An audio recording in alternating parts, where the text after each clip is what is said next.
जिला पंचायत भोपाल के द्वारा विश्व पर्यावरण दिवस 2026 पर आयोजित किए जाने वाले अभियान स्वच्छ गांव सुरक्षित जलवायु अभियान की तैयारियों, कार्यों एवं ठोस अपशिष्ट कचरा कलेक्शन सहित घर घर से कचरा कलेक्शन करने सहित जन जन को जागरूक करने की बात कही गई। इस अवसर पर जिला पंचायत सीईओ इला तिवारी, जिला पंचायत अध्यक्ष प्रतिनिधि नवरंग गुर्जर, जिला पंचायत उपाध्यक्ष मोहन सिंह जाट सहित जिला पंचायत सदस्य, जनपद पंचायत फंदा अध्यक्ष प्रमोद राजपूत सहित जनपद सदस्य, ग्राम पंचायत सरपंच एवं सचिव उपस्थित थे।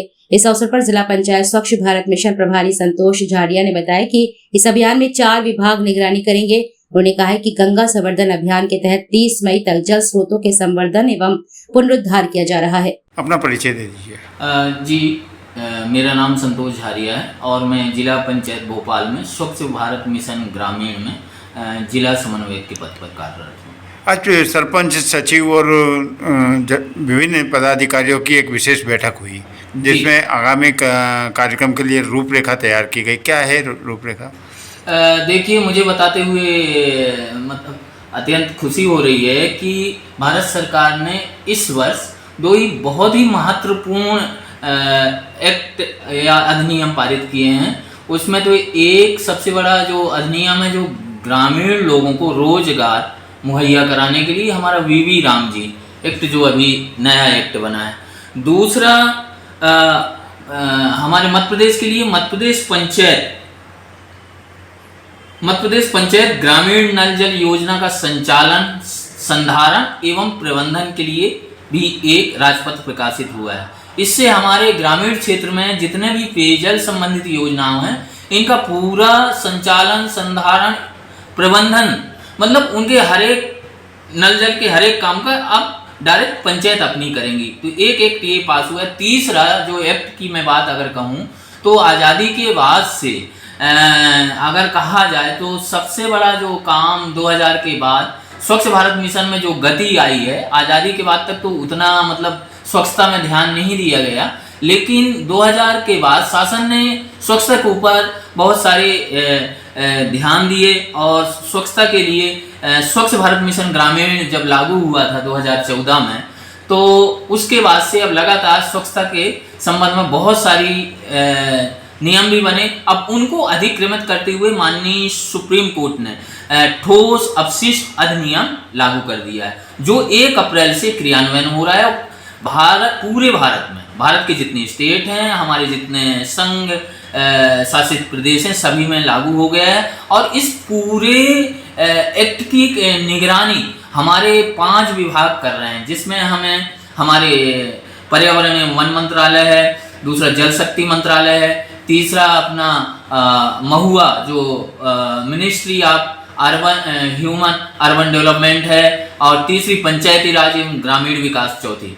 तो ये 4 बड़े बड़े विभाग हैं, ये डायरेक्ट सुप्रीम कोर्ट इनकी निगरानी कर रही है। और ये एक्ट अब शहर के साथ साथ पूरे ग्रामीण क्षेत्र में लागू हो गया है 1 अप्रैल से। अब इस एक्ट के आने से हमारे स्वच्छता के कार्यों में और स्वच्छता में काफ़ी सुधार होगा, क्योंकि जो हमें पावर दिए गए हैं, हमारे कलेक्टर महोदय को पावर दिए गए हैं, इस एक्ट में ये भी कहा गया है कि जिले के जो कलेक्टर महोदय होंगे तो जो वो निर्णय ले लेंगे, जो निर्णय वो पास करेंगे वो सुप्रीम कोर्ट का निर्णय माना जाए। तो इसमें कलेक्टर महोदय को बहुत सारे पावर दिए गए हैं। इससे अब ग्रामीण क्षेत्र में कचरा प्रबंधन और उसका वैज्ञानिक निष्पादन अति महत्वपूर्ण है।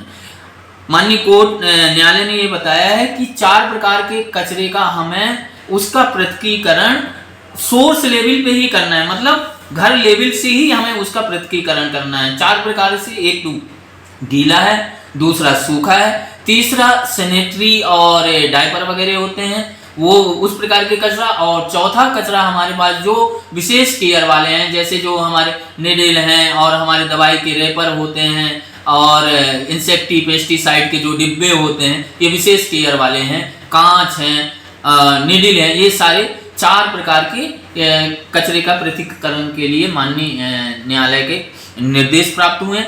इस निर्देश को हम गांव तक कैसे पहुंचाएं, इसी के लिए आज माननीय सीओ मैम के अध्यक्षता में हमारे जितने भी जनप्रतिनिधि, हमारे जिला पंचायत के जनप्रतिनिधि, हमारे जनपद के जनप्रतिनिधि, ग्राम पंचायत के हमारे सरपंच, जितने भी जनप्रतिनिधि थे उनको हमने यहाँ आमंत्रित किया था और इस एक्ट के बारे में विस्तृत चर्चा की गई, कार्यशाला किया गया जिसमें माननीय सीओ महोदय के द्वारा, जनपद सीओ फंदा, एडिशनल सीओ महोदय के द्वारा पूरा ब्रीफ किया गया है कि पंचायतों को अब सारे अधिकार हैं कि स्वच्छता में वो पेनाल्टी लगा सकते हैं। स्वच्छता के लिए अगर कोई नियमों का उल्लंघन करता है तो कानून के तहत कार्रवाई भी की जाएंगी। इसके अलावा हमें और बहुत सारे पावर इसमें दिए गए हैं जो पंचायत विभाग को और ग्रामीण विकास विभाग, पंचायत एवं ग्रामीण विकास विभाग, साथ में हमारी ग्राम पंचायतों को, कि आपके अब हर घर में कचरा संग्रहण होगा।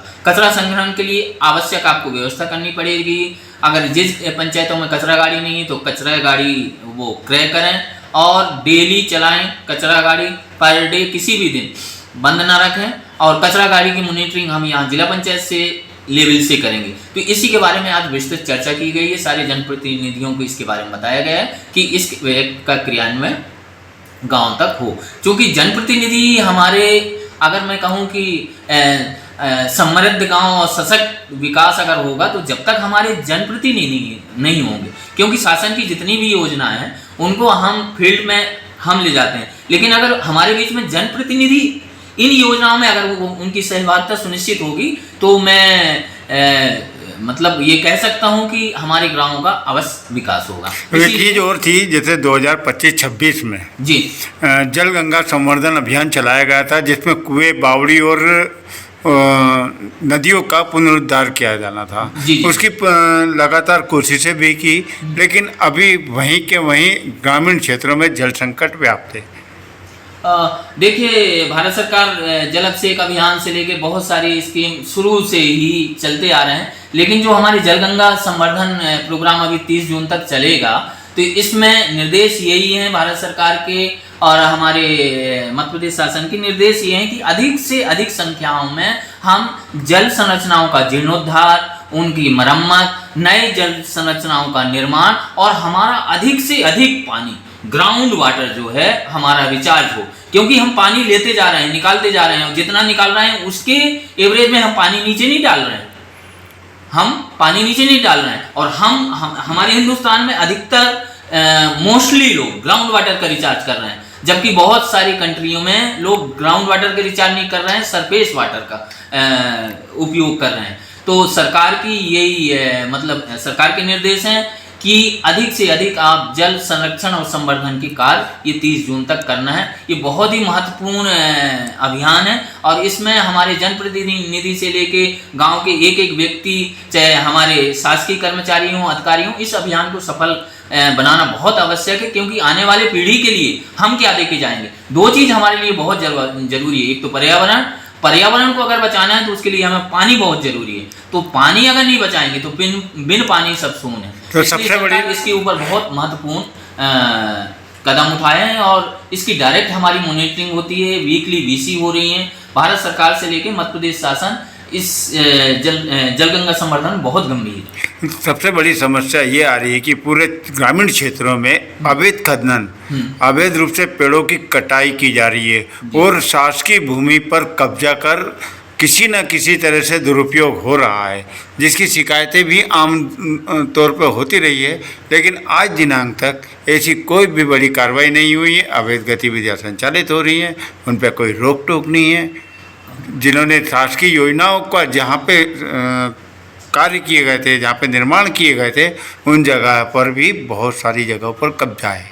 ये अगर ऐसी कुछ वो खबर है तो मैं अवश्य अपने सीओ महोदय को अवगत कराऊंगा। और इसके पहले भी अवैध खनन के लिए हमारे पास शिकायत आई थी, तो माइनिंग विभाग के द्वारा कार्रवाइयाँ की गई थी, डंपर और जेसीबी पकड़े गए थे, वो कार्रवाई भी की गई। उसके बाद फिर वही कार्य हो रहे हैं। एक गांव नहीं है, सभी गांवों में ये कंडीशन आ गई है। पेड़ों की अवैध कटाई हो रही है, अतिक्रमण किया जा रहा है लगातार।